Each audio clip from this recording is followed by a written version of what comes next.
Welcome to Spirited Discussion, a Spirit Island podcast.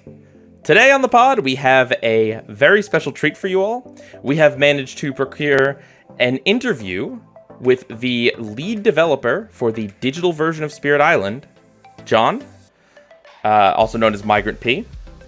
And they're here with us, and we've got some questions, and we're going to kind of try to get you all the scoop on the digital version of Spirit Island. Hey John, how's it going? Hello, I'm doing well. Just wrapped up the first preview of Downpour on a stream. Oh yeah? How'd that go? Went pretty well. I thrashed Scotland to a pulp. Nice. I've talked to some people who are not super used to playing the digital version, and I'm like, hey, you want to play a game? And they're like, yeah, I can't wait to play as Downpour. And I'm like, no, Downpour is not there yet, but soon. That's awesome. So, what is Hondo Games? You make Spirit Island, but anything else? Yeah, Hondo Games is a digital tabletop studio. So that's our laser focus. We don't make other games or anything else. We make digital versions of tabletop. And we started off with Sentinels of the Multiverse, actually. That was also published by Greater Than Games, right? That's right. Yeah. So we started that in 2013. I believe the first version was shipped in 2014. And since then, we've also done all the expansions for that game. We've done One Deck Dungeon, Aeon's End, Spirit Island, One Deck Galaxy. So yeah, those are our big titles. And you may notice a theme: cooperative strategy games. Yeah. Yeah. Do you seek those out, or do they just come to you? I think they've since we started with Sentinels, it's just sort of become something that we have found we're really good at. And there are certain advantages to doing it. We found we're really good at programming complicated rule sets, and those types of games have those things. As well as some of the nice things about them is a co-op game. You don't have to have online multiplayer necessarily at the beginning, because you can play it as a solo game. You can play by screen sharing. So it's actually not that huge a deal. Some people will tell you it's a huge deal, but really it's not, because 90% of games played on our apps are local. Interesting. Yeah. But it's still, online multiplayer is, important, and we basically add it into games after launch if it's warranted, if the game is successful enough and there's enough demand for it. But for Aeon's End doesn't have online multiplayer integrated. One Deck Dungeon and One Deck Galaxy don't either. So it really depends on the game and the user base. We also find that cooperative games have much nicer communities, which kind of tracks if you think about it. Yeah, that's pretty easy to extrapolate. That's cool. Mm-hmm. Whenever you're making a game, do you feel like the publishers have a lot of pressure over you, or do you have a lot of freedom about where you can go? Is there a strong timeline?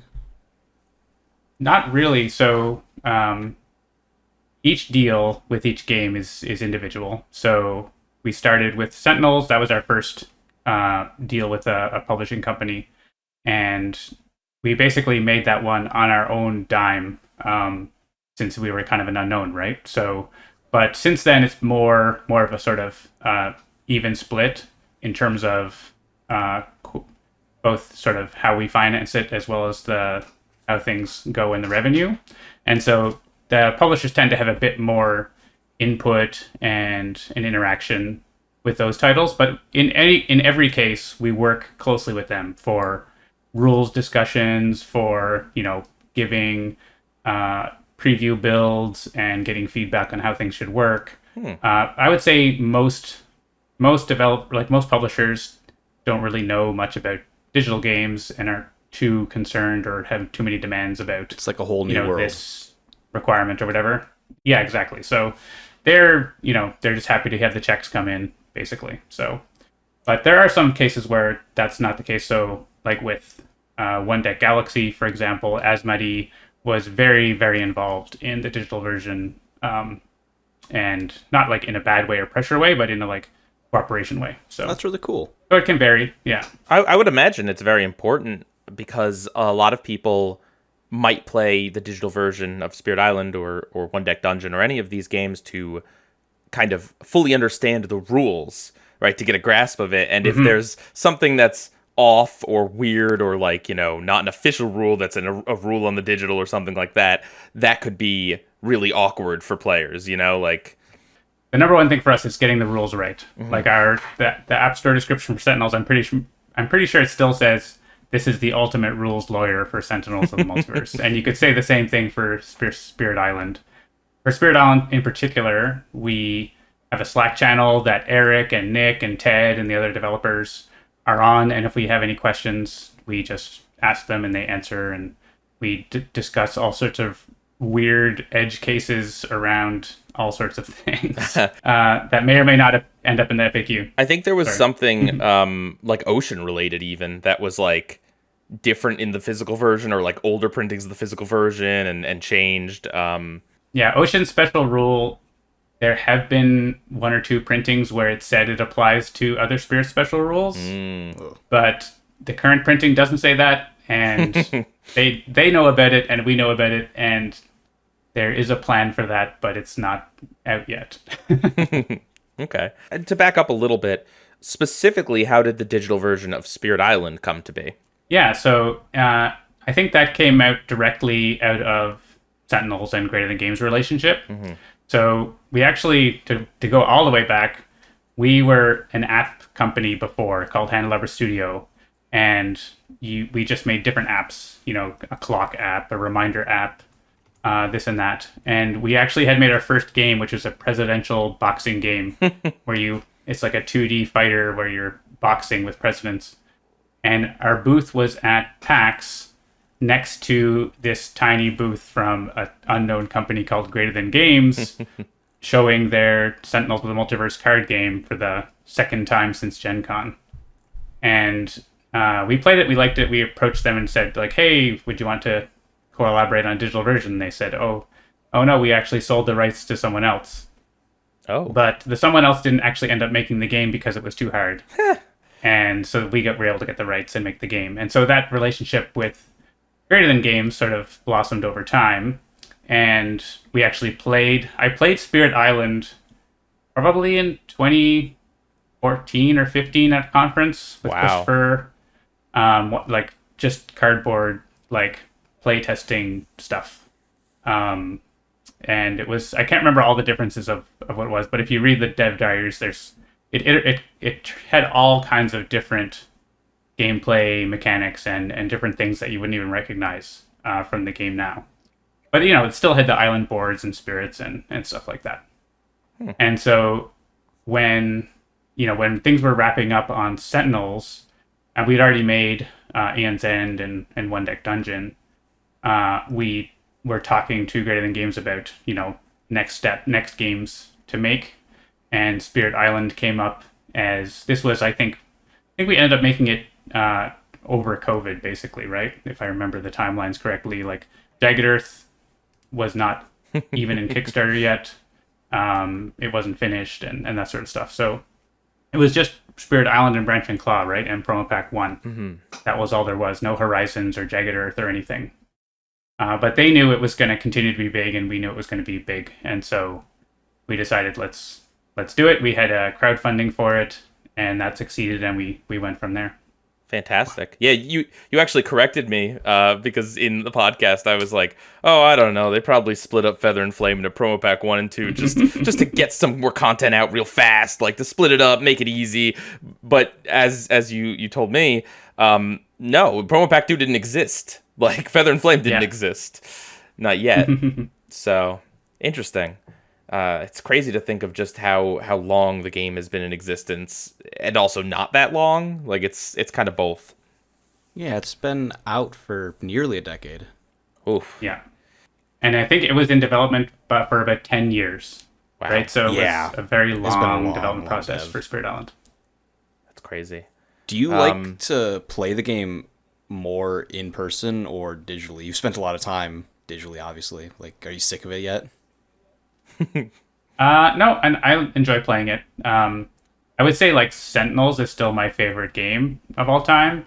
And when I moved away from, I was in Halifax for about 10 years, and I had a regular group. We'd play Sentinels pretty much every week.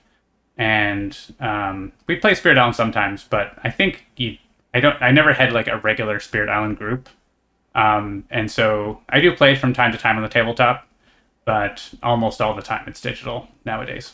Yeah. Nice. I just wanted to say that, yeah, the digital version is fantastic. Thank you. I think Thomas and myself and a lot of other players would say that we love playing physically, right? Get away from screens. You know, there's nothing like getting around a table with a bunch of people you like and working together in a board game. Like, that's a wonderful, cherished experience, but not always possible. And without the digital version, Thomas and I wouldn't be able to play together. You know, we don't live near each other. There's that, and also just the level of playing that I have to do for this podcast. Just I play tons of games and restart and all this stuff. The digital version is just so amazing for that, and I think it's wonderful that the digital version and the physical version can kind of exist side by side, and they're both the same game, but like the uses for them can be very different, of playing with people that aren't physically near you or trying to jam as many games as possible, and playing multi-handed. I cannot fathom playing multi-handed in paper myself personally. I can't do it. It's still hard for me in digital, but in digital it's manageable. So yeah, I guess just thank you for making such a wonderful digital version of the game. Thank you. Yeah, and in digital, definitely for multi-handed, you don't have to keep as much in your head at once. And you can have stuff sort of do bit by bit, and you don't have to sort of say, like, what was that spirit doing again? Yeah. I don't know if you have the info available, but do most people play with more than one spirit at a time? If you look on Mind Wanderer's stats site, which draws from actual completed games on the digital version, I don't know how, it's more than 1 million. I don't know if it's 2 million yet. Oh my gosh. And more than half are one spirit. Wow. Nice. Yeah. So, I'm contributing to that. Me too. There's one of our players who is like has 2,000 games with Sharp Fangs against France or something like that. It's like his jam. 2,000 with this one matchup. Yeah. Oh, Yeah. wow. Hats off to him. If anyone out there wants to do data analysis, especially like you could do by player, like we don't, it's all anonymized, right? But like you have each player has an ID, and so you could see, is one player doing a lot of stuff or whatever, and are analyzed based on that metric. And that's something that you can certainly find in the data is that stuff.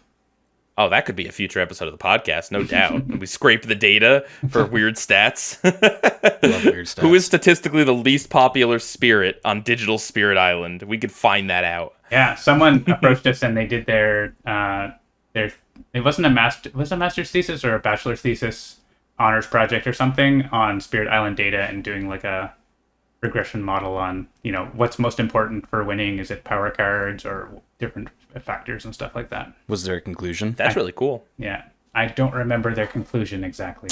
I'll have to look that up sometime. Yeah.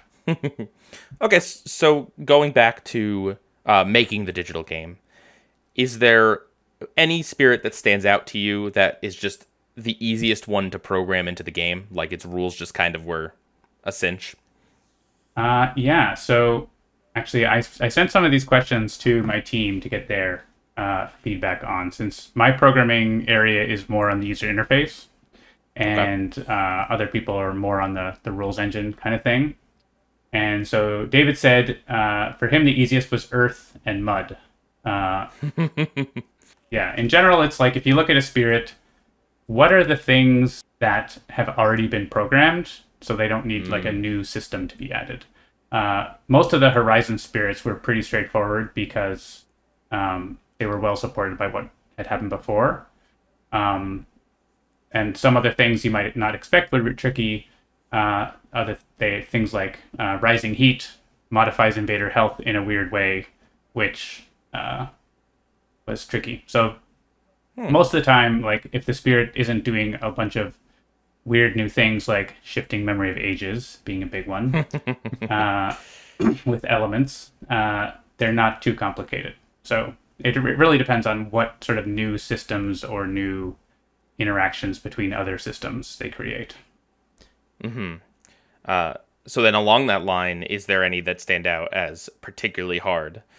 Yeah, so Jason mentioned Memory and Trickster as two interesting ones where so Memory, on the tabletop, Memory seems really simple, right? You just set these elements aside, you just use them whenever. Turns out that's really hard because some of the things we need to know in the digital version are so instead of just like how many elements do you have, do the threshold, you have to think about how many elements could the spirit have? How many does it effectively have? How many does it actually have? And those questions you have to ask in different ways at different times. Right. And how many are just elements on cards, right? Versus element tokens, which are different, spendable elements. Because of one power card in the core game, every spirit has to think about this, not just Memory. Because you can use Entwined Power to give Memory's cards to someone else, and then they get to do Memory stuff. I love Entwined Power. Interesting. Whereas with Trickster, that seems like, oh my gosh, Trickster does so many weird things. But actually, it went pretty well. So, and part of that is because we had a character called Guise in Sentinels of the Multiverse. If you know about Guise, it's a hero who copies other heroes. So a bit of sort of inspiration of Deadpool and Ambush Bug and stuff like that.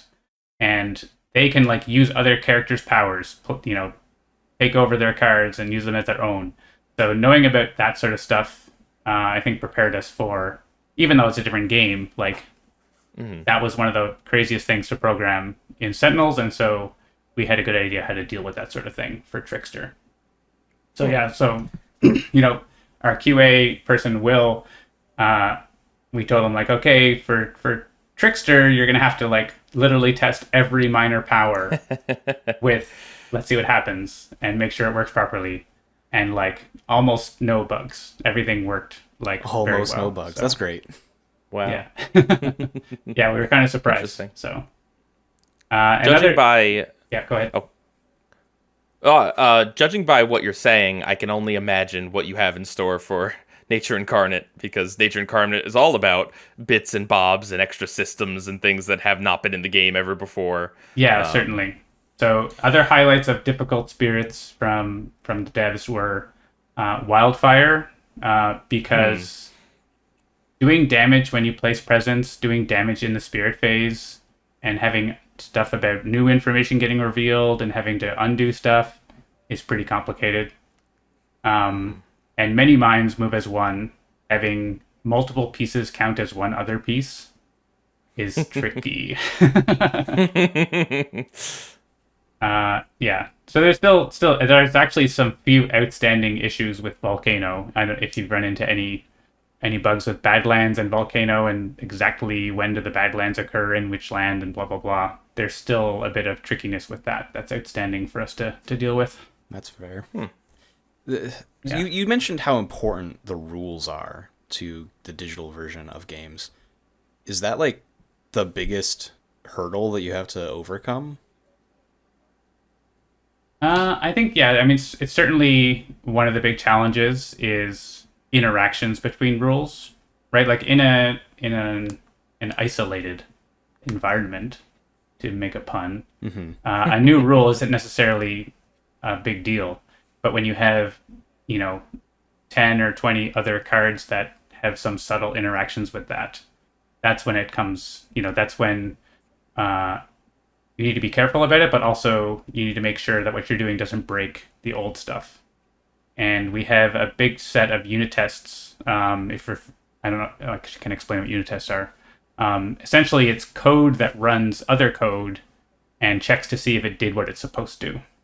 And so every power card, every innate power, everything in the game has a test that, it sets up a situation, does the thing, makes sure that, 2 damage got dealt, or an invader got pushed, or whatever was supposed to happen happened. But then we also have a bunch of tests that make sure that interactions between things happen in the way that we expect. So then if, we say, there's a new rule coming in about Incarnate or whatever, or isolate, for example, that building that system into the existing system doesn't cause, I mean, if it does cause other stuff to break, the unit tests will start failing and we can figure it out. So before it gets to players. Interesting. Yeah, I'd imagine there's a lot of complication in terms of like something like Wildfire is if a blight comes down because you put a blight there, then does your presence go away? If a blight comes down from a ravage, does your presence go away? If a blight comes down because, whatever, does your presence go away? Like there's a lot of spirits have that weird thing where it's like the rules only work under certain conditions. You can't just say, well, when a blight comes here, presence goes away, because that's not how it works on that spirit. Exactly. And ocean's in the game, so you can cascade to the ocean or not, or yeah. Oceans in the game sums up a lot of rules questions. That is a lot. Yeah. Ocean is up there. Ocean and Finder, and half of the reason that Finder gets so many rules questions is because Ocean's in the game. Yeah. And then there'll be the Endless Dark. So that's coming. That's the new one for sure. I'm curious about this because the base rule set of Spirit Island isn't that complicated. It's like somewhat easy to say, like, if you didn't have powers and there were just like a couple of base core actions, like the game's pretty simple.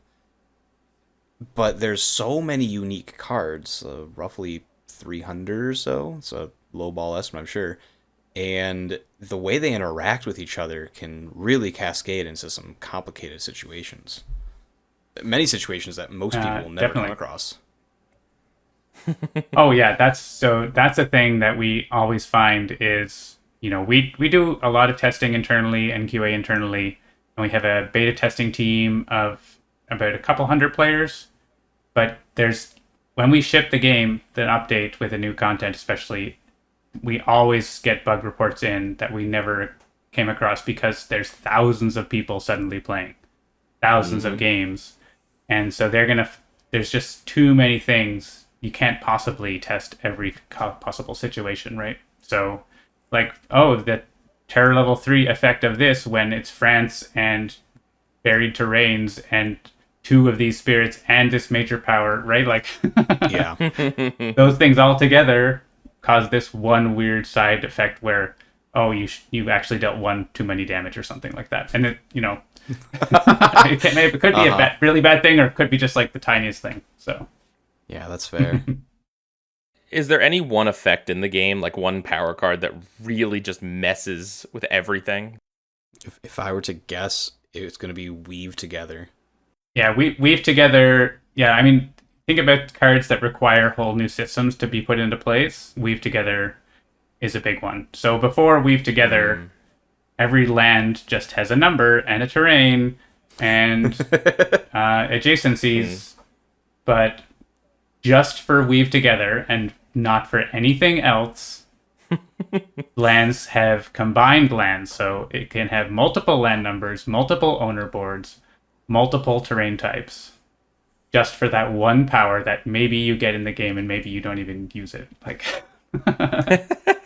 I talked about it on the Wildfire episode, but like I had no idea that when those lands separated at the end of turn, Wildfire's presence has been moved technically. Whether you actually move it from the origin land or not, that got me. I never would have played it that way in physical if I didn't know from digital. Yeah, there are edge cases about both about what happens when they get put together and when they get separated. Also. Coastal lands and oceans being weaved together and bring ocean in the game, right? Doesn't cause them to be drowned right away, but they will be drowned during the time passes. Exactly. I'm a bit of a rules lawyer myself. And so that's something that there's like one card that has a whole system in the game just for that one card. There might be others, but I think that's one that's really notable. I guess Dream of the Untouched Land is another one where that can cast down to some extent, but a cast down is almost easier because you're just deleting. But Dream of the Untouched Land, we had to build a whole UI for where does the board go, and dealing with adjacencies, building, and all that stuff. So, and it skips actions, which isn't too weird, but it does it in its own special way. So, yeah, that makes sense. You guys have a really nice tutorial to be able to teach the game.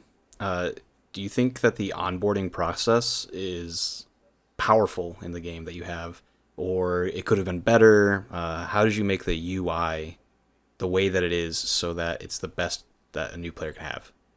Yeah, that's a good question. That's actually something that's really important for us is the tutorial and onboarding for new players, because it's so easy, especially now after the game's been out for 5 years, that all of us at the company are so expert relatively in the game that it's hard to come to see it from a new player's eyes. And so when we were setting up, planning for the tutorial, we talked with Eric directly about that and worked with him and the other Spirit Island tabletop folks to figure out, like, how do you teach the game? What's a good approach to it? And we sort of hashed out the flow, which is basically like explain what's going to happen if the spirits weren't there, right? Yeah. What are the invaders going to do? And then sort of almost like Scooby-Doo back to like, what if the spirits were there?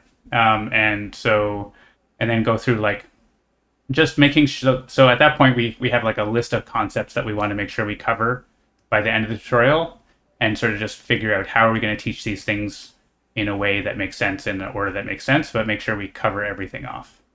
So that's definitely a big iteration process. And, when we were designing the tutorial and developing it, we had to, put it in front of brand new people multiple times, and you have to keep finding new people who haven't seen it. So that can be tricky. But, just you got to keep putting it in front of fresh people so that you get that idea of like, is it working or not? Do people understand it? And overall, it's had a pretty good response. You always get people who are like, the tutorial sucks. And it's like, but mostly people are pretty happy with the tutorial. And it's probably the number one thing we see. Like, you see Reddit threads where people are like, how do I learn Spirit Island? There's always someone's like, just download the free app on mobile and play the tutorial. Like, it'll teach you. And probably the thing that we haven't done that might be worth doing at some point is sort of tutorial number 2 that explains branching claw stuff and the event deck, and explains, potentially nature incarnate stuff. So we haven't done that because pretty much once you're into that stuff, you know the game enough that you can sort of add new things, but something to think about. So, and you had a follow up to that question, which I forgot. So, yeah, I gave you a bunch at once for sure. I was just really curious about like how the UI was impacted like your decision making process throughout development. Like you had to choose how these buttons look and where they're at, etc. Is that something you still think about? Yeah, that's something like anytime we make a tabletop digital adaptation, we have we try to come up with like a one-liner of like what does this want to feel like? So like for Sentinels, it was like we want it to feel like playing a comic book. So then everything we do from the UI and sound effects and animations, it's a page turning between turns and, kapow effects and stuff like that. And comic book panels for how things are organized. And so in Spirit Island, honestly, before I started saying that, I should remember what our actual one-liner was for Spirit Island. But mainly it was that there's so much information that's going on with Spirit Island that we want to present just what's most important at any given time, and not overwhelm you with lots of little numbers and things everywhere, which, from advanced players, we constantly get requests like, can you put more little numbers on the screen? Or how many fear cards are left, or this and that. Like, it's like, no, we don't want to put that, because you can get that information with one click, and we don't want to overwhelm with what's going on for new players and for most players. For most players, yeah. Yeah. I think there's things that, again, me as a player who plays the digital version a lot, like there's little things that I'm like, oh man, couldn't you have moved this option here or done this here? But then I think about it a little more and I'm like, well, like it might be annoying to have to click through, a bunch of times to select things, but there's reasons why that's there, and it is important to the game that you do have selection over like, the order of things or what have you. Like, you can never design a system that's like absolutely perfect for every single player in every single situation. You have to kind of come up with what's going to be best for. Yeah, and there's often a sort of internal battle between me, the UI designer, who wants to never have to ask the user anything and just have a nice experience where it does what you want, and the rules guys who are like, no, you have to decide exactly what's going between blah blah blah. And so we always, we work towards a compromise where a good example is things like the elemental threshold thing. So in Spirit Island, when you use a power, you're supposed to be able to pretend to have less elements. And so on the tabletop, you just sort of like say inside your own head or to other people, like, I'm using one less water or whatever. You just say, I'm not going to use that threshold. You don't actually think about the elements, right? But that's technically what you do. And in the digital version, essentially, we realize that you almost never want to do that, right? Like, it's a very fringe thing. Technically, you could be asked as a pop-up every time you use a power at the threshold, how many elements do you want to assign to this, blah, blah, blah, right? Like, that is technically what you could do. And I don't like that. And so I said, okay, let's just always have it default to using what you've got. But if you don't want it in that, 1 out of 100 time, you can right-click the power, click on the threshold to disable it, and use it. And, there's a bit of a learning experience there. It's covered in the help, and, it's not the most obvious thing, but it's meant to not be the most obvious thing. Yeah. The only times I've ever done that or needed that is memories right innate. Sometimes you just need one element. You don't want to play the game of affecting a land multiple times to get it. You just want the one element. I did have to Google to look up how to do that. But once you know, Yeah, and with memory in particular, like it does ask you about spending the element markers in sort of the way you could imagine that it always does for every power, for everybody. And one thing we did actually recently add was a little more nuance to certain powers that can, like, how the power works depends on how many elements you use. Like Wildfire has damage based on number of elements. Serpent has that. Thunder Speaker has that kind of thing too. And so in certain cases, when the game doesn't know or it isn't like optional or whatever, you'll actually get a prompt to choose a number. But it isn't just like choose how much fire, it's choose how much damage. Because we can make it a lot more direct in terms of the effect, as opposed to you having to mentally think, it's 8 fire, that's 4 damage, or whatever. You can actually just say 4 damage. Going back to what you said just a minute ago, with your battles with the rules people, is that why it's a setting for isolate asking? Yeah, that's a balance for isolate in that it's a different sort of proportion, but most of the time you want isolate to really be isolate, right? You don't want the adjacencies. And so so when you're using spirit powers, how it works is it's going to ask you if it matters. That setting actually doesn't have any effect with spirit powers. That setting has to do with invader actions and non-spirits actions. So the problem is if it always asks, it asks a lot. Yeah. Right? Yeah. Every action that it could have to do with an isolated land, it has to ask. And, for builds, for Ravage, for Explore, for whatever, it has to ask. And in a normal gameplay, you don't care. Like, you're always going to say, if you just played it as if it wasn't an option, it would probably be fine. You put the token there, and that's just what it does. Exactly. So those are kind of actually, when you think about rules that are tricky, it's whenever rules are optional, it adds a layer of trickiness, both in the programming of the rules and in the UI, for sure. That makes sense.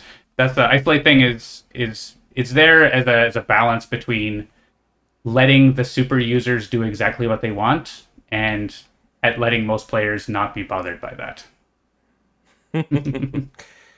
I've also noticed there's kind of an interesting UI and effects that let your presence be counted as something else, like a Badlands or a Beast. optionally. That always kind of pulls up a very interesting thing that it's like, well, most of the time I just want this, so I just kind of click on through, but you do give players the ability to select that individually if they want. Exactly. For that one event that's like, destroy the beast. It's like, nope, I'm not a beast. What are you talking about? Not today.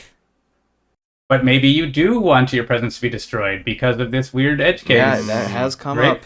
It does. Yep. Blazing Renewal, you might want it. So we can't predict. That'll probably be a big thing with Nature Incarnate's Incarna as well, that they have the option of being presence or not being presence. Exactly. So that's another thing to look at. And we are aware, like in many minds particularly, there are some... many minds is this spirit that prompts that UI most of the time, right? And there's some things that we have on our list to streamline that a bit. But most of the time, yeah, you can just mindlessly click through. Cool. To switch topics, I'm kind of curious about the artwork for the aspects currently in the game. There's different artwork for the aspects of the base game spirits from the Jagged Earth aspects that is unique to the digital version. It's nowhere to be found in physical, and it gives these spirits alternate like poses and stuff. It's really cool. How did that come about? Yeah, that's a good question. So when we were first working on Jagged Earth, that was something we were thinking about aspects like how are we going to put them in the game? And for me, it was obvious that they needed to just be updated spirit panels. Like having a separate card is, I mean, I understand why they did that on the tabletop essentially for cost reasons, right? Yeah. But in the digital version, we don't have to worry about that. The spirit panels are drawn dynamically in any case. And so, we built the system and built it in a way that they are going to show up just as spirit panels. And if they're spirit panels, then, so I think following from Sentinels of the Multiverse, where heroes can have variants, which are alternate versions with alternate art and also powers, so they work differently too. But otherwise, their kit's the same, right? They have the same deck and everything. So similar to aspects in a lot of ways. And so I was thinking, let's have artwork for these. And so early on in Jagged Earth discussions, we brought that idea to Greater Than Games, and they said, that's cool, we'll do that. And so they ended up going with Nolan Nasser to draw all the aspect arts for Jagged Earth, and we got them in. And so they had actually, I don't know if you saw their survey about sort of deluxe stuff that might having come. separate panels. Yeah, so I can't tell you if they had thought about. I'm sure. I mean, it's an idea that I'm sure they had before, but probably the reason that was on the survey was because we sort of not necessarily forced their hand, but got them moving on that to make that artwork. The art was there, so why not? Yeah, exactly. And I mean, the art's not there for all the 25 more yet, but but that's a fantastic addition. For it sure. ends up being it's one of those things, and that sort of as a concept and doing development, when you do something like that, you're committing yourself to the future work as well, right? Yeah, so are you doing that for not Jagged Earth, Nature Incarnate? All of the aspects put out with that? That is the plan. Yeah. That's so a lot. Wow. Yeah, so it's promo pack 2. We haven't shown any, and probably we're not going to show any until release because that went over really the surprise. I mean, we can't surprise. There's unique aspect art that doesn't work anymore because we did surprise it already. But not being able to see it yet is probably going to be the case until launch. So yeah, Nature Incarnate there at 20. Yeah. But that is that's the plan, and Nolan is an art machine. So, I was curious on what you thought the video game does better than the tabletop, and right here we've got better art, top of the list. Ooh. That is something.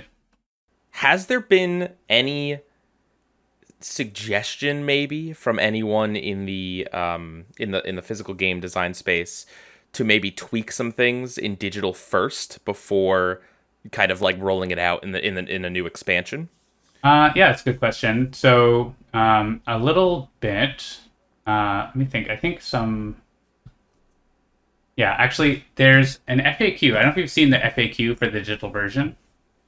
So not exactly your question, No. but there is an FAQ. I'll link it in our chat here, so you can see it while I have. Okay. Uh, Link down in the show notes. link in the show notes.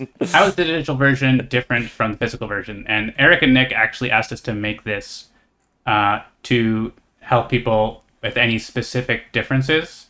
So mainly the differences are things like asking the player less questions, like I talked about before. So for Shroud of Silent Mist, for example, technically in the physical version, you can decide whether they're extra the invader health. No, so it's the fear, right? Or whatever the damaged invader thing, you can choose whether they get fear before or after the other effects wear off, which can like technically you can decide about how much fear you get or whatever. But honestly, no one ever You're maxing wants it to out do every time. that. Except obviously. Russia. Yeah, except Russia. You or also have England. Yeah, Those two, you're manipulating it just a little bit, but a little bit. So Very that's something that like 99% of the time you just want the fear, and we don't want to have to ask you. And 99% of the time it won't even make a difference.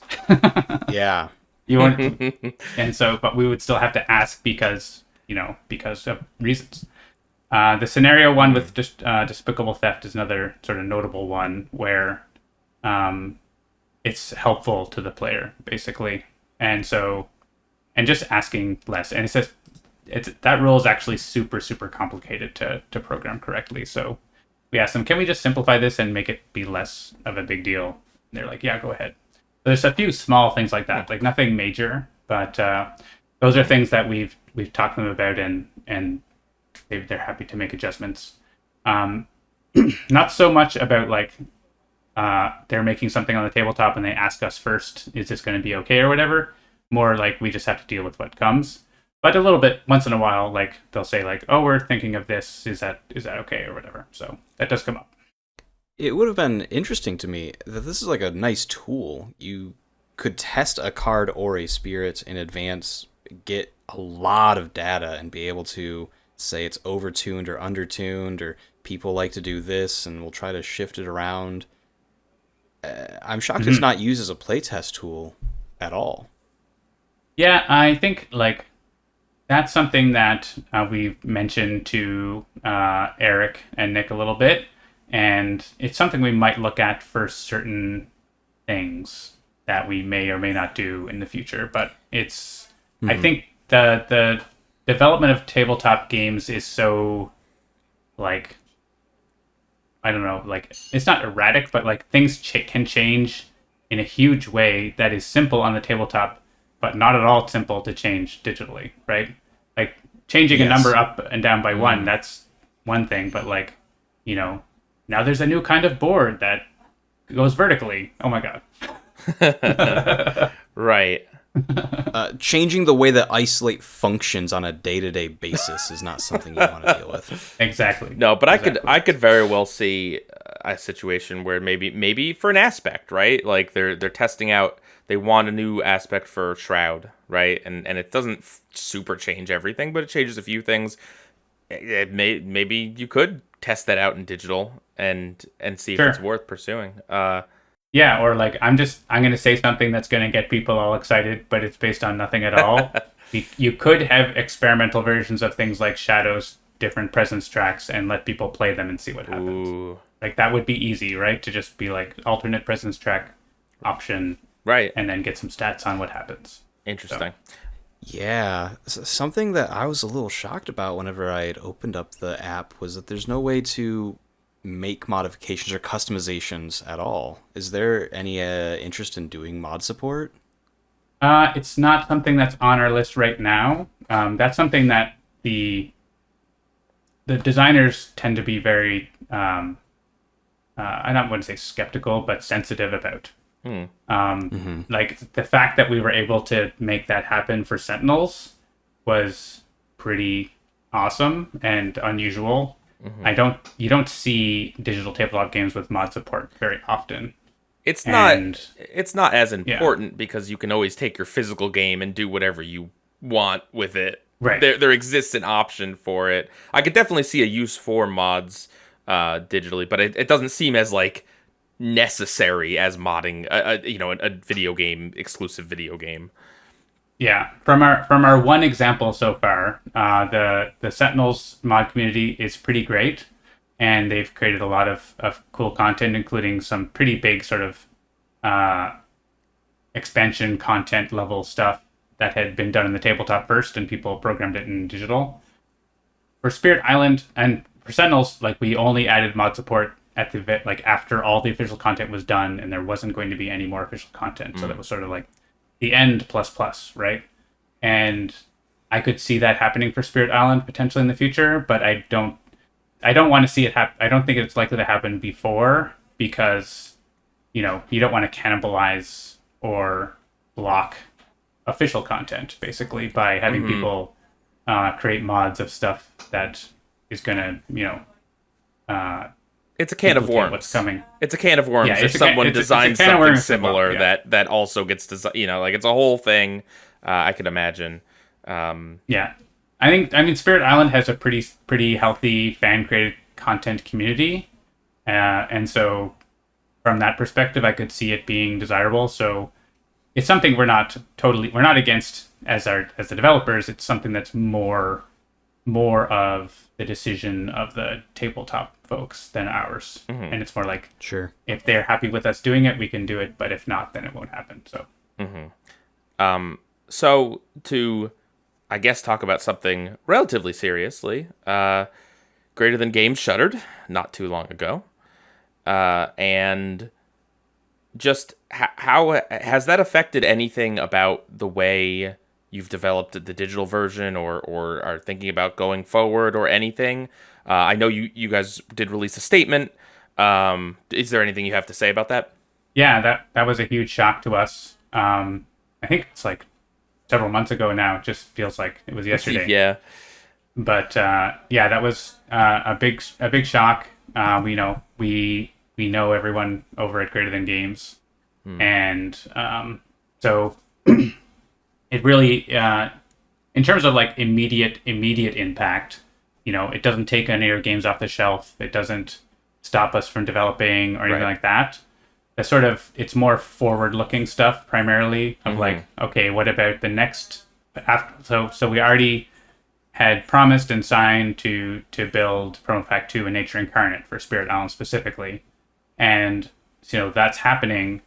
And luckily we're still able to talk to Eric and Nick and other people, and we're able to get the resources we need for those things. But what's the future of the Han focused expansion or other things? Right. Like, we don't know, right? So that's sort of the question marks down the road. We're still working directly with Eric and with FRG on anything that's necessary. But so that's sort of how that affects the Spirit Island related. Okay. With other games, it's sort of, other things are specific to other games as well. But I think the overall thing for the industry is the biggest problem, right? Yeah. That the tariffs have had a huge chilling effect on the board game industry, and that's still happening, right? Yeah. There's still so much uncertainty. I mentioned use cases for the digital version before, right? But one of the big ones right now is people cannot find Branch and Claw. People cannot find Jagged Earth, and it's very possible there's more expansions that people are struggling to find. And so, at the very least, I can point people and say, listen, it's not the exact same experience as sitting down at a table with your friends, but if you love this game, boom, it is still here, and it will be here. In whether you can get it physically or not, at the very least, we have a very wonderful digital version that is still being updated and maintained, and that's great, because otherwise, for a lot of people right now, events and tokens are just completely out of reach. Otherwise, yeah, definitely, and you can proxy certain things on the tabletop, but it's pretty tricky to proxy a lot of that stuff. So. Yeah. It's a pretty unfortunate circumstance. Yeah. It was very nice that I'm sure you didn't plan this, but it was nice that I think it was like Trickster launched like the next day or something. Like there was at least some very, very minor positive Spirit Island news in that realm, you know, like something that was like, okay, cool. That was like so you're saying the that worst Trickster timing. was causing the strife. Yeah. There was a Trickster causing strife, that's for sure. You know, like we were pressing the buttons to launch the game, to launch the update for that Trickster update, and then we found out what happened, and we're like, crap, cancel the release. Like, this is this is not the right time. Yeah. But it was too late. Like, it was already going out. No, I think it was good. And something I didn't mention when we initially did the tariff episode that I found out kind of after was just how awful it is that no one seemed to be aware until it was just publicly announced that Greater Than Games is going bye-bye. Like, that's really upsetting to the workers. Like, I don't know anything about what goes on at Greater Than Games or anything. I'm not pointing the finger at anyone in particular, but that's especially a harsh way to just kind of announce to everyone all at once. And yeah, I mean, there's tons of people's lives that are affected by this, and that just really is awful. Yeah, that's, I think, unfortunately, I don't know if it's uniquely American, but it's definitely an American cultural / legal approach to, like, fire people without notice, close your, like, people show up to a restaurant to work, and that there's a post-it note on the door that says you're all fired, go away. Oh. Like, that's... Doesn't that feel so clinical? Yeah. Well, it's super illegal in most of the world to do that. Yeah. It feels like Unfortunate. perhaps these companies are following the example set by our current leader. Yeah. But yeah, so all I was going to add on that topic was we are happy, at least so far, that there's no tariffs or restrictions on services cross-border, but if there was, that would be a big problem. you guys are Canadian based, right? Yeah, so Okay. I'm Canadian, Jean-Marc's Canadian, and the rest of us are in the US. Okay. But there's cross-border stuff happening internally in our company, but also, you know, if there are tariffs introduced for cross-border digital stuff, that could affect, right? Like software sales and subscriptions and everything, right? So who knows? Hopefully not. So you've got a contract still for Nature Incarnate that's coming out eventually. It's in the pipeline. After that's done, do you have a dream game to move on to? Oh. Yeah, that's a good question. We have some other games that we are planning to work on. They make other games that I other than can't- Spirit Island? Sorry. Yeah, there's a couple other that we have in the pipeline that we can't announce yet. But I did ask the team this question too. And David mentioned he was interested in asymmetrical competitive games, even though that's outside our normal wheelhouse. So he's Competitive Spirit Island, the new expansion. Yeah, new expansion. Yeah, I mean, if there's a Dahan expansion, yeah, that's kind of asymmetrical, even more, right? So, Yeah. So he was interested in that kind of stuff. So like Gaia Project or something like the Root. Yeah, he said. Yeah, I mean, Root's already been done, but he suggested Yeah, Spectre something Ops like or that. Dune, or I mean, there's many Dune Okay. games, but the newer ones. You know, a co-op board game that would be really good in digital? It's this thing called Slay the Spire. Yeah, they should make a video game of that board game. They should! I think it would be like probably pretty good. So complicated. Yeah. Actually, that's the only big board game I brought with me on my move to Vancouver. Wow. was Slay the Spire. Yeah. It's a great one. It's very similar to Spirit Island in a few ways. Yeah. And Will suggested actually I've always wanted to work, and Will has mentioned Legacy game. Ooh. Like Risk Legacy, Wow. Pandemic Ticket Ride, Seafall, honestly, would be really good digital, I think. Huh. I think like there actually has been a digital Legacy game made, Charterstone. Yeah. I think I'm not gonna like throw shade or whatever, but Charterstone doesn't hold up that well over the course of the campaign in terms of gameplay interest. But I've been told that, and I haven't played it myself as a result. it's worth a If you try. could do Pandemic, that'd be great. Yeah. I actually haven't played Pandemic Legacy. I'd like to do that, but Seafall. I don't know if you ever played Seafall. You can probably find it for $1, but Yes. I loved it. Like, my group had a great time. We were just like totally into the story. We played pirate music the whole time. Like, it was great. And That's awesome. we sort of just like accepted some of the gameplay funkiness, and we had a great time with it. And like, some of the story twists are just incredible in Seafall. So I really like the narrative. Fantastic. So those are some of the dream games, I guess. Okay. I have to ask, was there ever an impulse to do microtransactions in the Spirit Island digital game? Oh, like pay $1 to add a blight to the blight card? No, not like that, but like giving us just individual spirits, right? Like each spirit's $4.99. Oh, yeah, I mean, not really. So, I mean, almost always we try to follow the tabletop model in terms of how expansions are distributed. Right. And so that's actually been a little different in our different games. So with Sentinels of the Multiverse, they had sort of big expansions, right? Not super big, but reasonably big, $5 or whatever on digital. Rook City, Infernal Relics, and all that. But they also had these individual decks, one hero, right? One villain, one environment. And so we bundled those up into what we called mini packs with 3 or 4 in each one. So rather than like $1 per thing, it was, $2 for 3 things or $3 for 4 things or that kind of thing. Because that's how they did them on the tabletop. So we sort of tried to reasonably model that on digital. That's fair. One Deck Dungeon does have a character for $1 thing because they sort of have a small number of them, and it didn't make sense to combine them and stuff like that. So, of course. So that does exist, but with Spirit Island, there wasn't any thought to breaking stuff up artificially. It was, we have the core game, we have Branch and Claw, Promo Pack 1.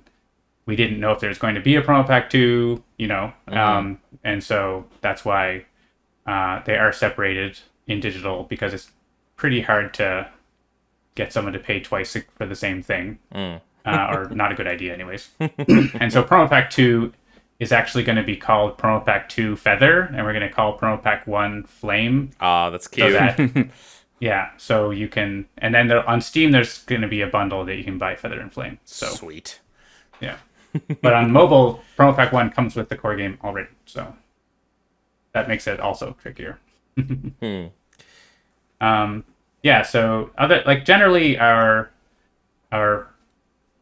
feelings about selling stuff and monetization is that we want to be ethical and we want to make people be happy and feel good about it. And so it's like Spirit Island's actually our first free app on mobile. And we only made it that way because we knew it would have to have a higher price point. So, $20 plus, because it's a really big game, and even on mobile, we wanted to have that $20 or so price point. And so it's really hard to have an upfront download price like that on mobile. And so that's why we have the free download, try it out, and unlock for the model. Okay. And we also, sometimes we get some flack. Why is there a subscription? You're trying to subscribe. The only way is to subscribe. Because people don't read, and they don't understand that you can unlock the game for one price. The subscription is only there so that people who are, hesitant to drop $20, they can drop $2 or $3 for a month and see if they like it. And if they do, then they can cancel their subscription and buy it. Like, we're not intending people to subscribe. That's not our goal. Have you thought about the idea of implementing subscribe to buy? Like accrue credit, hey, or it's whatever? $2 a month, and after 12 months, you have the game now. It's yours.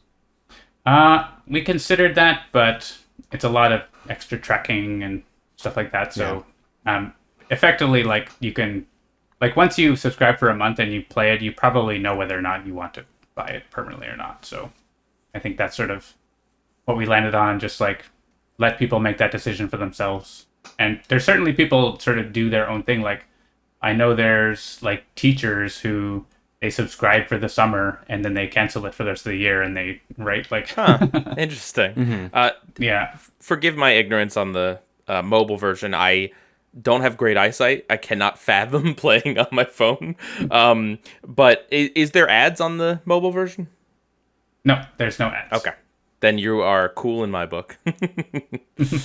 Yeah. I mean, there's the main menu has a thing that lets us promote our own things. Of course. If that counts. Of but course. There's no horrible ads. No, we don't do that. Awesome. I am a big lover of just you pay a price and you get the game, you know? Yeah. That's exactly it. So I not to throw too much shade, but I am a fan of a board game known as Ticket to Ride that I bought like a bunch of random boards. Like they microtransaction to every single board in the game, and then they decided to shutter that version of the game to make a new version of the game on Steam for some reason, and then try to sell each map as like microtransaction DLC again. And I guess I'm just saying, hey, I appreciate that there is a lot of thought put into trying to be ethical and just good to customers, because not everyone is. yeah, when we write a proposal, we always mention we're open to non-predatory free-to-play models. Cool. That's awesome. You know, a little bit ago, we had mentioned Slay the Spire. And something that crossed my mind was, I've talked about this recently, is Spirit Island a roguelike? Ooh. I was wondering where that question I came put up from. a poll, and it sounds like you think the answer is no. Oh, you can see my votes? That's rude. What happened to the secret ballot? Not This is here. America. I'm looking. This is America. We know your vote. It feels like you take a draft, and that feels similar to a Slay the Spire draft, or you have randomized encounters where you're flipping over the next cards. Like it's a narrow scope of what it could be, but ultimately random. You have events between rounds. A lot of these things feel very roguelike to me. I think what it's missing is the progression between games. Yeah. That's whether it's actual progression, like original Rogue doesn't second wave. actually have progression, right? Original NetHack and Rogue don't actually have that. But what you do learn, right, about the game and all of its stuff that is totally opaque in those games. And sort of the modern roguelike, it does have the learning aspect, but also it has the unlocking new things. A lot of meta progression. Yeah. Yeah, meta progression. Yeah. Huh. A version of Spirit Island where you unlock minor powers or you unlock major powers. That sounds interesting. Yeah, that could be something that There's a second wave on the second wave Discord channel. I do believe they're playing a Legacy Spirit Island. Oh, basically. man. Something that has the spirits evolving throughout the game. I think games. second wave scenario is closer to a roguelike than just Spirit Yeah. Island without that. It's just been bouncing around in my mind. I'm like, this feels a lot like some of my favorite roguelikes. To take it back to things that are actually in the game, another thing that is unique to the digital version is boards G and H as freestanding boards. We talked about this in our Horizons episode that the physical version of Horizons does have board G and H, but they are in a set position, either in a 2-island or like a 3-island thing, and unless you get really creative and like cut them out or something or make photocopies, you can't mix and match them with existing boards. Could you tell me a little bit about the decision to kind of allow that in the digital version? Yeah, I think like the kind of original thing when we saw Horizons, I mean, it made sense how they made it on the tabletop. But for us in digital, we were just like, that's silly. We're just going to make it them normal boards. Is that okay? And Eric's like, yeah, that's great. and so actually, at first we were like, okay, these are really funny shapes. If you've put your regular board next to this Horizons board, they're not the same shape, right? They are. Yep. They're more aesthetic for Horizons specifically, but like the borders between. So when actually, this is an interesting thing. Is you didn't ask the question yet about like what's a really weird thing, but like how island boards work is something that just seems obvious on the table, but is not at all obvious on a computer. So just how the boards connect together by each side and which lands are adjacent to one another is actually a really tricky thing.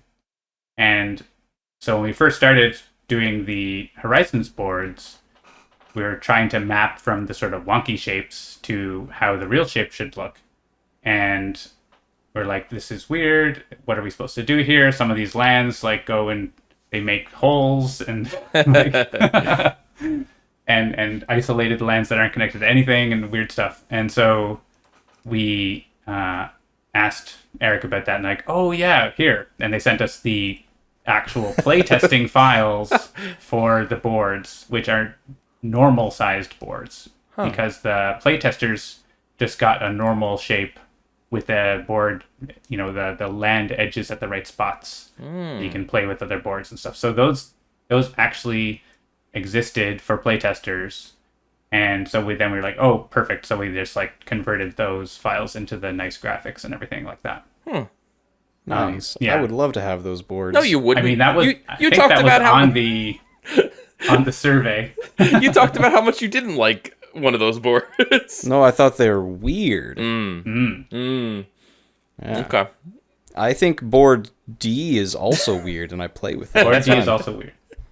But there was one of the boards where the land didn't touch the other lands. If you take the Horizons board and you try to just convert it to a normal board by like an affine transformation or something, it makes illegal stuff because of the way that they've set it. Interesting. Cool. Yeah.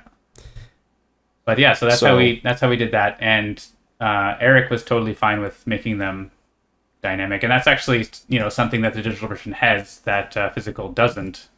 Except, you know, some people have like made their own based on the digital version now. So that's cool.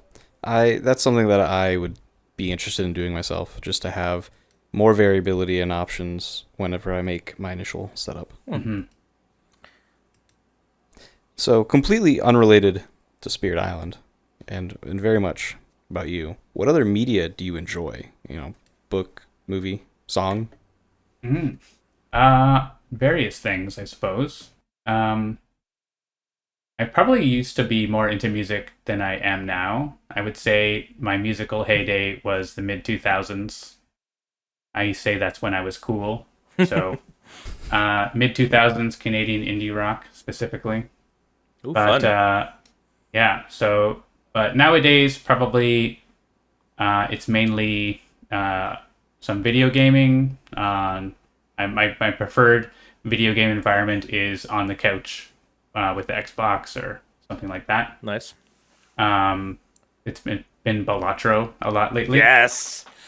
Balatro has taken over the world. Fantastic. Yeah. Somehow it's a pretty good, like, it's not the perfect game, but it's very bite-sized, which is nice. Balatro. I like Slay the Spire a lot. It's very easy to pick it up and put it down. Yeah. It's easy to get back into because you don't have to really remember that much about what's going on. Like maybe have a peek at the screens, like which hand was I playing for again and stuff. But you know, versus, you know, Slay the Spire for me is like an hour-and-a-half game, and for one run, and that's like I don't always have that much time. So. Right. You have to invest just a little bit. Like if you're speed running it, you know, you got like, well, I don't mean like actually competing, just going quickly. It's a 30-minute game. But yeah, it's very comfortably 60 to 90 minutes. And if you lose, you know, you're like, well, I got to do another one. Yeah. Spirit Island is similar. Yeah. So, and otherwise, I like to watch TV shows a bit. I'm more of a like one episode a day person. I'm not a binge watch person. And so with my wife, we'll watch. We've been watching Succession and The Bear, various shows. She's really into verisimilitude. So Breaking Bad was like her ultimate show. And so we try to find shows that have that feeling of realness. So Nice. Very cool. Yeah. And also been reading a bunch recently. I've been reading the grid-linked books by Neil Asher. Have been really interesting sci-fi. So you'd call that maybe your like recent or current obsession? Yeah, So I don't just know, really into obsession, but yeah. Okay. I actually, I mean, I was obsessed with reading books when I was young. Like, I one of my best book memories is when I joined the science fiction book club, one of these like, you know, pay $1 get 30 books or whatever thing, and then you have a monthly fee. Back in the 90s, and so Back in my day, in the 1900s, and so I remember Jurassic Park arrived, and so it was, I don't know, the evening, and I just opened it and I read it until I finished it at like 5 a.m. or something. And it was just so good. And then the next day I read it again. Little flashlight under the blanket. Yeah. Like, I don't want to stop. Oh yeah, I was voracious reader. I would read in school when I was supposed to be doing work. Like, yeah. Mm-hmm. And It's captivating. yeah, so that's definitely, I would say, it's funny, like these days it's like you don't read anymore, but actually I still read all the time. It's just different stuff, right? Like I'm reading online I think about stuff. that all the time. Yeah. And I so don't pull up a book for a story though. I wish I did more often.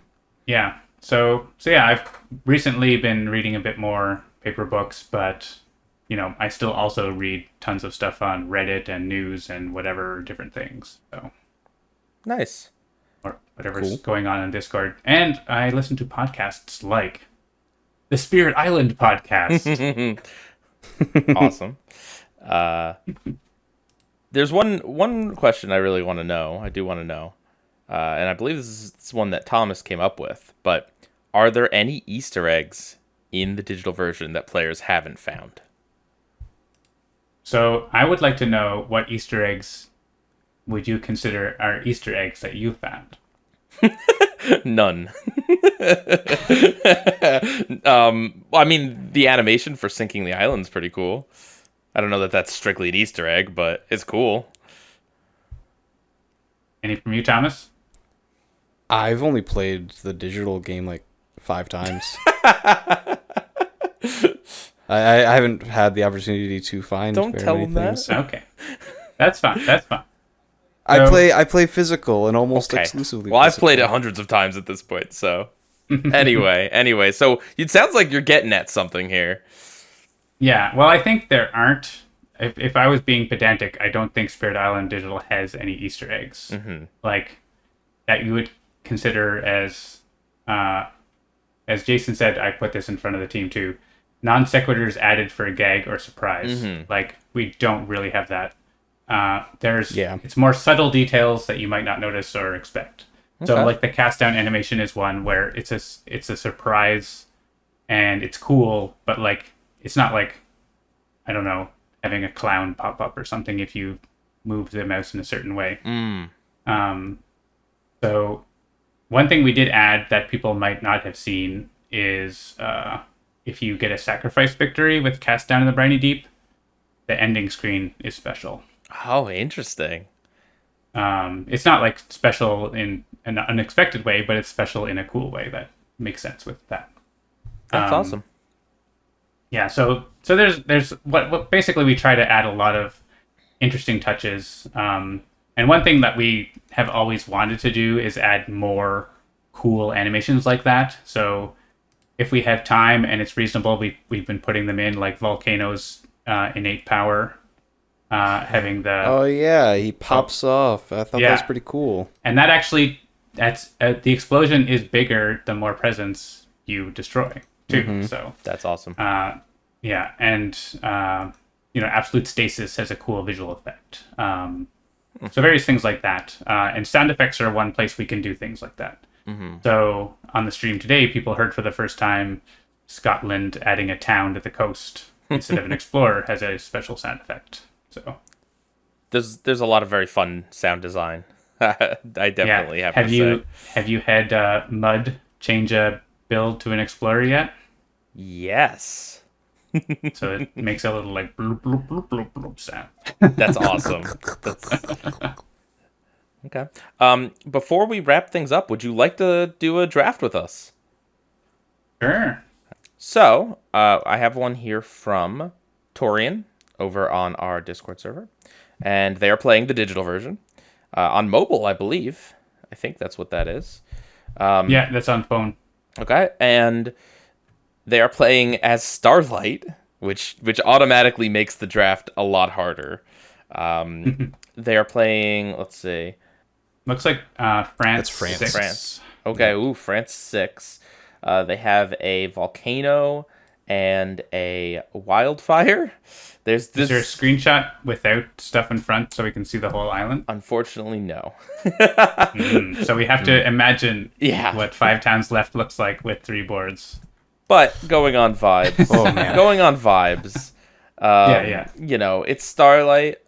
So the options for major power here are Infestation of Venomous Spiders, Irresistible Call, Paralyzing Fright, and Power Storm. Some pretty iconic cards, if you ask me. Yeah, those are all bangers. Really. I mean, Paralyzing Fright and Power Storm are both in my like top 10 most powerful, strong cards. Yeah. So those always have to be looked at. We've got a lot of elements on Infestation of Venomous Spiders and synergistic elements. And Irresistible Call, I think, is incredibly strong against France. Yeah, I mean, So- Irresistible Call is, unless you're playing England, it's almost irresistible to me. Like if you have the energy for it. We don't even know how I much energy they have, have, though. Yeah. There's some information where it's like, ooh, I don't know exactly what's going on or what the board state looks like. If we could Irresistible Call into a volcano or Yeah, a Wildfire, right? wildfire land, like that's really strong. Like that's game winning by itself. If there are a couple of extra beasts, then Infestation, but there probably aren't. The one that I am most tempted by from this draft, looking at the spirits that are in the game, is Irresistible Call. Yeah, so the I guess the context clues are that it's Terror level 1 and it's Invaders level 1 as well. The Invader deck is on 1. So it's pretty early on. So Or stage 2 is coming up this turn. So I think it's like, is it the... This is turn 3 or 4, based on the number of presents that are off the... It's a Rebellion turn, or it's its next turn, I think. you're I guess Getting everything into one land? Yeah. I mean, that's true. we're early enough. There Yeah. probably isn't a ton of cities, and especially France. So yeah, I'm on Team Irresistible Call. So I have a case for Power Storm. Okay. They already have Purifying Flame, so they have the threshold basically right away. So if your teammates have 3 awesome powers, or one of your teammates has 3 awesome powers, it all depends on what they're doing. We don't know what the spirits are doing. That's... I love Power Storm, but I know that the innates on both of those, or the unique powers for both of their allies, are like, aren't things I care about Power Storming that often. So that's what pushed me away from that. But if they had found something that's good to replicate, then oh yeah, let's repeat it with Power Storm all day. Yeah. My thinking is like if 3 uses of the other powers are as good as Irresistible Call, then it's 3 cheaper. So, but it's whether or not you have, whether the stuff you're doing is as good as Irresistible Call, basically. So That's fair. yeah. So in a vacuum, if you can afford it, I also agree with Irresistible Call, but I don't think you can go wrong with any choice here. Yeah, Really. I agree with So that. here's the next reason I want Irresistible Call is Purifying Flame. I do believe has a grass on it, and that would be your second grass. That's true. So the And threshold on I Irresistible Call is almost like a bonus that you don't really need. Oh, no, I don't care about that. It's actually the wood seeks growth and human seeks freedom. Oh, right. I think gaining a power card from that is very, very strong. Being able to do that consistently is a banger. That's true. And I mean, choosing any cards with sun help you get to that stars blaze in the daytime sky. Yeah. And Just irresistible call every turn. Also, I mean, you look. are you having I 6 once, energy? But So I had convinced of Fangs to to reclaim and play Irresistible Call every single turn from turn 3 moving on one game. how can Fangs afford Fangs can that? do it with their growth option. Took a little bit of help. Their growth option for plus energy helps a lot. It does. Yeah. But yeah, looking And so Fangs was like, this is my job now. looking It's at true, this Starlight took the plus 3 energy, so maybe they are... Oh no, they didn't take the plus 3 energy. They don't have... They can't afford this card. There's no way they can afford this card. take it anyway. They're playing casino.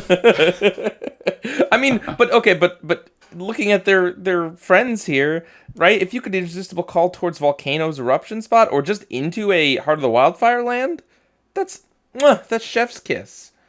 That's true. So you know what? I think If you can play it once, I think it's worth Yeah, it. you know what? You guys, you other spirits got to make this thing work. All right, you got to give Starlight enough energy to make this thing work.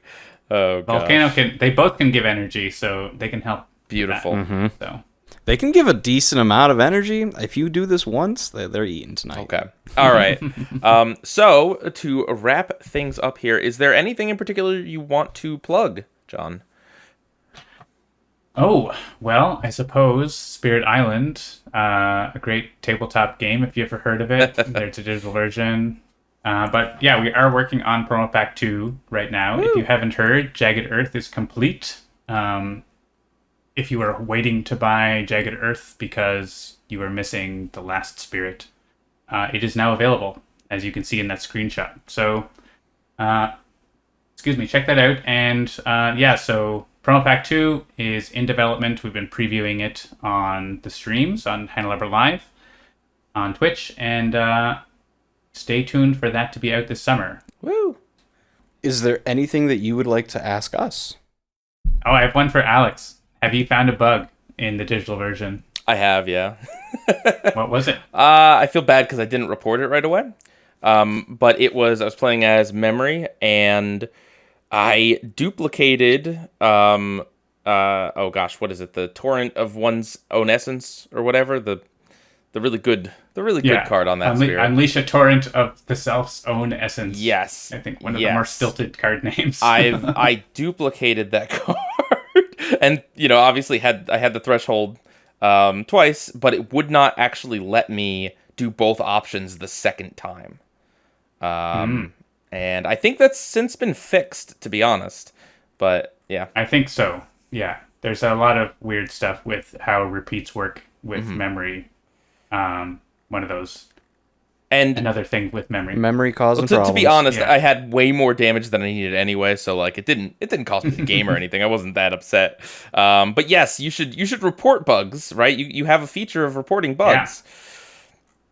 Yeah, that's actually a really helpful thing to let people know about if they don't. Is you can, whenever you come across a problem, you can hit that help and feedback button in the game, and the first thing it goes to is the FAQs for the digital version. So maybe the thing that you thought was a bug actually isn't a bug, which is the reason why it does that. And if you send a message through that, it'll actually suggest you like, hey, maybe you start typing, I'm not allowed to place a presence as spread of rampant green, but I have destroyed presence and this is a bug. And it pops up the FAQ, which is like, is the island blighted and you don't have energy?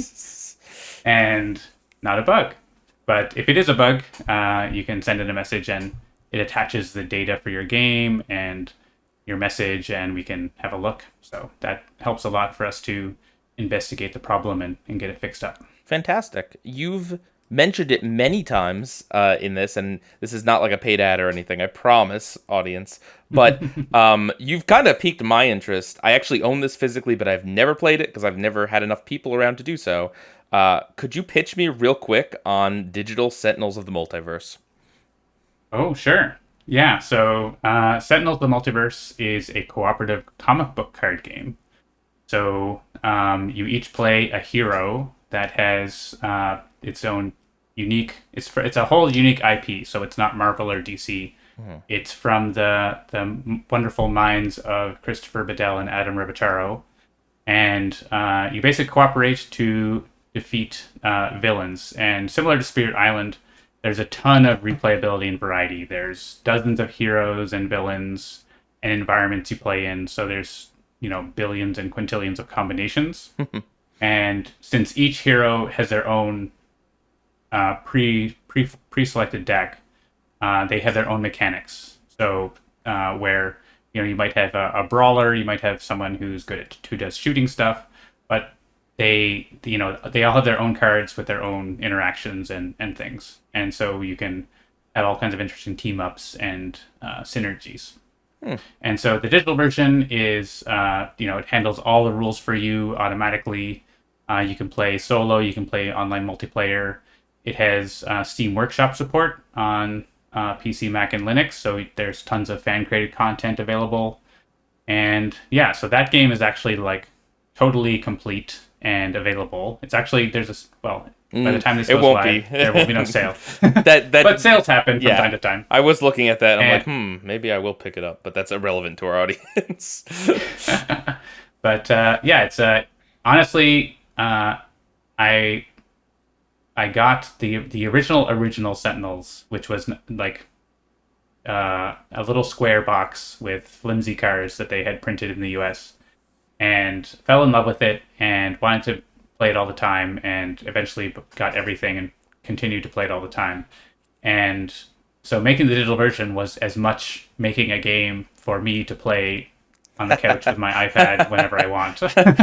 That's why we made this podcast too, because I wanted a Spirit Island podcast to listen to, and I got one. Do you listen to your own podcast a lot?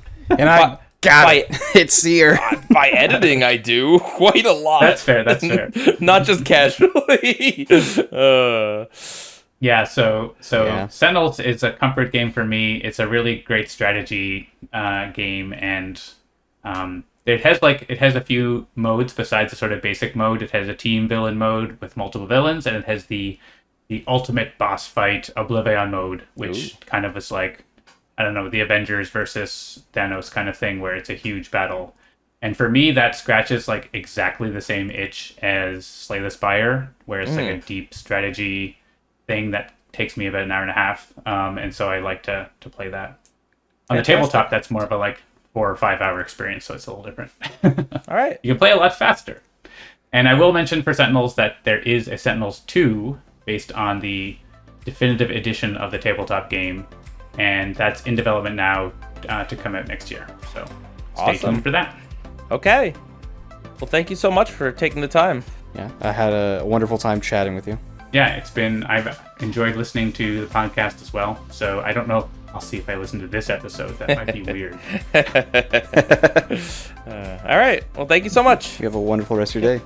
Bye. Thanks. Bye. We hope you enjoyed this spirited discussion.